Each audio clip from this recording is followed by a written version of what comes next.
की फीस को हम 7,500 में कर दिए। और सेम बहुत बढ़िया, वेरी गुड। और इंडिया के सबसे बेस्ट टीचर के साथ जो भी हैं वो अपने सब्जेक्ट में उससे बेस्ट इंडिया में कोई नहीं। और इतना के बावजूद ऐसे हम लोग को लगता होगा 7,500 बहुत कम है। एक लड़की ने कहा कि सर शाम वाले बैच को ना मॉर्निंग में कर दीजिए। हम कहे बाबू तो इतना सबके इंडिविजुअल से तो बैच ट्रांसफर नहीं, क्या प्रॉब्लम है? उसने कहा ना शाम में हमको दूसरे के यहाँ बर्तन मांजने जाना होता है। तो हम लोग को लगता है कि जितना ये तकलीफ इससे कई गुना ज्यादा है। और कई बार तो ऐसा लगता है कि वो भी ना ले। एक लड़का बेचारा नदी से बालू निकालता था और वो बालू को भरता था, फिर नाव बालू को किनारे लेके बेचती थी और वो बालू भरता था, उससे मेरी फीस ले आया। हमारा हाथ कांप गया, हम कैसे फीस ले लेंगे यहाँ पर। बहुत बढ़िया। उसी दिन हमने ये प्रण लिया था कि भारत का कोई भी बच्चा उसके सफलता में पैसा उसकी बाधा नहीं बनेगी, चाहे उसको जितना भी पढ़ना रहे यहाँ पर। क्या बात। और अर्चना जी, मैं इनके बारे में एक बात, खान सर आपके बारे में मैं एक बात कहना चाहता हूँ। इनका जो स्टार्टअप है ये बूटस्ट्रैप्ड है। अच्छा। मैं साधारण भाषा में बता देता हूँ, ये सेल्फ फंडेड है। इन्होंने अभी तक किसी और से पैसा नहीं लिया है। ये इन्वेस्टर के पैसे से नहीं, इन्होंने खुद इसको बिल्ड किया है। और बल्कि इतना स्ट्रॉन्ग स्टार्टअप है ये कि मैं कहूंगा कि अगर इन्वेस्टर्स को इन्वेस्ट करना हो तो मैं इंडोर्स करता हूँ ऐसे स्टार्टअप्स को। यही सब चीजों को देखते हुए कई लोगों ने धमकी भी दिया था वहां पर। अच्छा। और उसके बाद बम चला दिए और 7-8 बम चला दिए और कुछ ब्लास्ट हुआ। एक बेचारा नया लड़का आया था एडमिशन लेने के लिए, उसकी स्कूटी उड़ा दिया। वो आया था, कहा कि सर हम तो पढ़ने आए थे, हमारा स्कूटी उड़ गया। हमारी ऑफिस उड़ा दिए सब। एक तो पास में आके गिरा और नहीं फटा वो।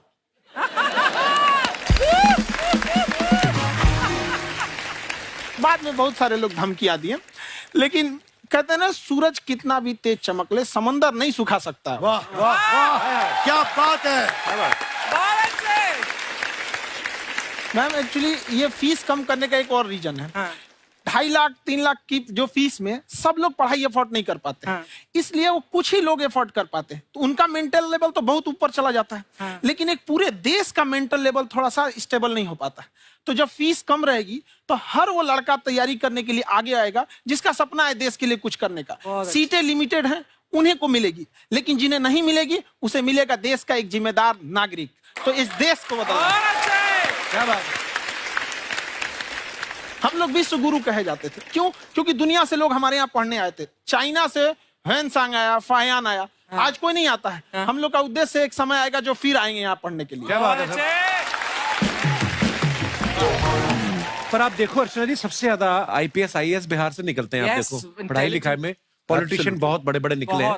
तो ऐसा नहीं है, हर जगह ऑप्शन भी नहीं है वहाँ पे, इंडस्ट्री नहीं है, खेती करेगा तो कोई खास वो नहीं रहे।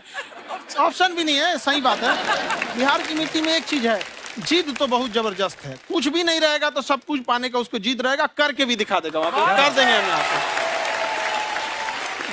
विवेक सर, आपके बारे में हमने सुना एक बार आप संन्यास लेने चले गए थे। कौन वापस लेके आया आपको? फिर कहाँ तक पहुंच गए थे आप?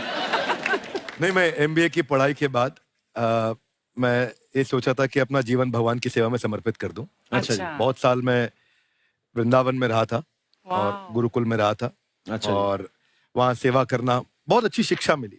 मैं बोलता हूँ मेरी असली MBA वही थी, मोस्ट ब्यूटीफुल एसोसिएशन। वाह। और मैं वहाँ भगवत गीता पढ़ी, जहाँ मुझे गीता से लगाव हुआ।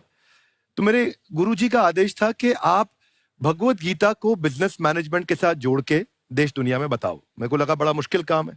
मैंने बाद में देखा कि डॉक्टर स्टीफन कॉवी, जिनकी किताब है 7 habits of highly effective people, आप सबने पढ़ी होगी। उन्होंने बोला मैंने 7 हैबिट भगवत गीता से लिए। और हमारे देश के लोग ऐसे हैं जो मेरी किताब पढ़ते हैं, जो कि 3.5 मिलियन कॉपीज बिक चुकी हैं, और भारत में भगवत गीता नहीं पढ़ते। तो मुझे लगा कि मैं गीता विद मैनेजमेंट के ऊपर आकर के बातचीत करूं। मुझे लगा बहुत कठिन होगा, पर मेरे गुरुजी का आदेश था कि कठिनाई आपको तभी तक दिखेगी जब कठिनाई को देखोगे। तो एक छोटा उन्होंने मुझे बताया, पूछा कि इस कमरे में लाल रंग कितनी जगह है, देखो आप भी एक बार जरा देख के बताओ। तो 7-8 जगह लाल रंग दिख रहा है यहाँ पे आपको। 1 ये 2 वो लाल रंग टी शर्ट पे, 3 4 5 ये लाल हो गया, 6 उधर लाल हो गया, 7 एप्पल लाल, बिल्कुल ठीक 7।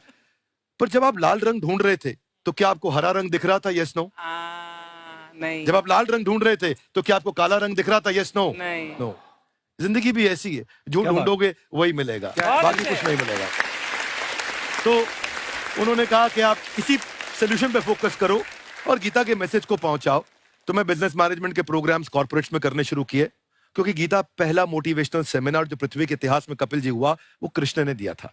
पहले मोटिवेशनल स्पीकर इस पृथ्वी के इतिहास के कृष्ण थे, जिन्होंने अर्जुन को रणभूमि में मोटिवेट किया था। बड़ी पेशेंस कृष्ण ने अपने लीडरशिप क्वालिटी से दिखाई। वो मुझे बड़ा इंस्पायर किया, वो चर्चा ने इंस्पायर किया, वो डिस्कशन ने इंस्पायर किया। तो उस डिस्कशन को मैं आज भी लेके चलता हूं अपने साथ। खाकर हमने सुना है आप 5 स्टार में रुके थे कल और नीचे जाके वड़ा पाव खाने गए आप रेहड़ी पे। एक्चुअली क्या है ना कि वहां जो चीजें सीखने को मिलती है ना, खाली पेट और खाली जेब इंसान को जो सिखाते हैं वो किसी यूनिवर्सिटी कॉलेज में नहीं सिखाया जाता। और गरीबी बड़ा बेशरम चीज होती है। तो कहते हैं कि मौत भी तू जल्दी आया कर गरीब के घर में। कफन का पैसा भी खर्च होता है दवाइयां खरीदते खरीदते। हाय हाय हाय, क्या बात है।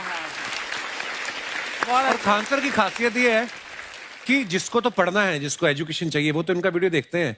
लेकिन वैसे भी कई लोग, जैसे अर्चना जी बात करी थी, कहती मैंने जब देखना शुरू किया तो मैंने बैक टू बैक इतने सारे वीडियोस देखे, क्योंकि आपका जो तरीका जो बोलने में, एक तो इनकी जो टोन है पढ़ाने में, और साथ साथ में जो ह्यूमर आता रहता है, तो उसकी वजह से और भी इंटरेस्टिंग हो जाते हैं आपके वीडियो। शुरुआत में हम लोग जब स्टूडेंट लाइफ में थे, या हम कई स्टूडेंट को भी देखते हैं, वो बेचारे जब थक जाते हैं तो आपका शो देखने लगते हैं। तो शुरू में हमको लगता था जब कि अरे यार हमारी पढ़ाई उसके लिए है, लेकिन पढ़ाई में थक जाता है, शो देख के नहीं थक जाता। तो हमने सोचा दोनों को मिक्स कर देते हैं। तो हमने उसको, और आज आपको पता नहीं हमने भी यही किया है। मिक्स करने। हमारे एजुकेशन सिस्टम में 2 कमी है, एक एजुकेशन की, दूसरा सिस्टम की। आप पटना से हैं ना? हाँ। हमें भी पटना पसंद है। बस कोई पटाने वाला चाहिए। नहीं, मजाक नहीं कर रहे हैं। आपका जो चैनल है, हम दिन में 10 बार आपके चैनल को सब्सक्राइब करते हैं। अरे हाँ, और बेल आइकन तो हम इतना जोर से दबाते हैं कि बाकी यूट्यूब वाले बाहर निकल के देखते हैं कि ये कौन है जिसने इनका चैनल इतना जोर से दबा दिया बेल आइकन। बुढ़िया, तो शर्म नहीं आती? आते ही फ्लर्ट शुरू कर दिया ना तूने। तो जाते हुए करते हैं क्या? विवेक जी नमस्ते। आपसे एक काम था छोटा सा, कर देंगे आप? ये क्यों करेंगे? नहीं, गुरुजी हमेशा अपने वीडियो में कहते हैं कि विवेक से काम लो, विवेक से काम लो। विवेक मतलब दिमाग से काम लो आप। हाँ, तो विवेक जी अपने दिमाग से ही काम लेंगे।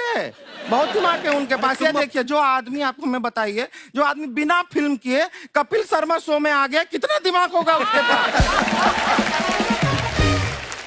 लेकिन एक बात है जिसकी वजह से हम आप तीनों से नाराज हैं। क्यों? क्या बात? हर चीज में मोटिवेट मोटिवेट मोटिवेट क्या होता है? सच कह रहा है, जब भी ये शब्द सुनते हैं हमें लगता है कोई हमें चिढ़ा रहा है। बदल दीजिए ना, खाली मोटिवेट बोलना ही क्यों जरूरी है? कुछ और कीजिए। रोटी वेट, छोटी वेट, पतली वेट, कुछ भी बोलिए, मोटिवेट हटाइए। तो गुड़िया, तू भी एक्सरसाइज किया कर ना, देख डॉक्टर साहब ने कितना वजन कम किया है, तू भी कर ले। ठीक है, फिर मोटिवेट से ही चला लेंगे। लेकिन मोटिवेशन कोई बुरा बात नहीं है। हमारे दादाजी भी वैसे बहुत मोटिवेट करते थे। हाँ, एक बार तो तालाब में डूब रहे थे हमारे दादाजी। हमारे पास रस्सी भी था, ट्यूब भी था, फिर भी हम अपने दादाजी को बचा नहीं पाए। क्यों? क्योंकि हमने उनकी ओर तिनका फेंका ना, वही कहते थे डूबते को तिनका का सहारा काफी। नहीं लगा सहारा, दादाजी बुड़बुड़ बुड़बुड़ बुड़बुड़। गुड़िया, तू क्या करने आई इधर? अरे हाँ, हम क्या करने आए हैं एक पूछना था सर। खान सर, ये जो हमारा एक चाचा का लड़का है, उसको क्या है, थोड़ा पढ़ाई में प्रॉब्लम हो रहा है। तो 12वीं का पढ़ाई आप उसको अच्छी तरह करवा के 12वीं पास करवा देंगे आप? करवा देंगे, वेरी गुड, बात कर लेते हैं। हाँ, राम सरोवर, देखो हमारा बात हो गया है। ये 10वीं जो तुमसे नहीं दिया जा रहा है वो नहीं देना है।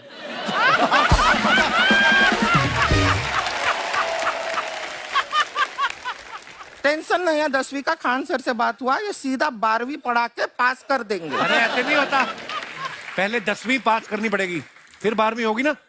ऐसा कोई जरूरी नहीं है ये सीक्वेंस। हमारे मौसा जी थे, उनसे ना 10वीं हुई ना 12वीं हुई, अभी 3 दिन पहले सीधा उनकी 13वीं हुई। एक्चुअली क्या है, पढ़ाई लिखाई का हमको बहुत ज्यादा नॉलेज है नहीं। गांव में पढ़े हैं ना सर, स्कूल कहाँ होते थे अर्चना जी, गांव में स्कूल नहीं था, पेड़ के नीचे पढ़ते थे हम। यहाँ तक कि हमारे पास ब्लैक बोर्ड भी नहीं था, हमारे मोहल्ले की जो भैंसिया थी उसको खड़ा करके टीचर उसके ऊपर लिख के पढ़ाती थी। मजाक नहीं कर रहे हैं।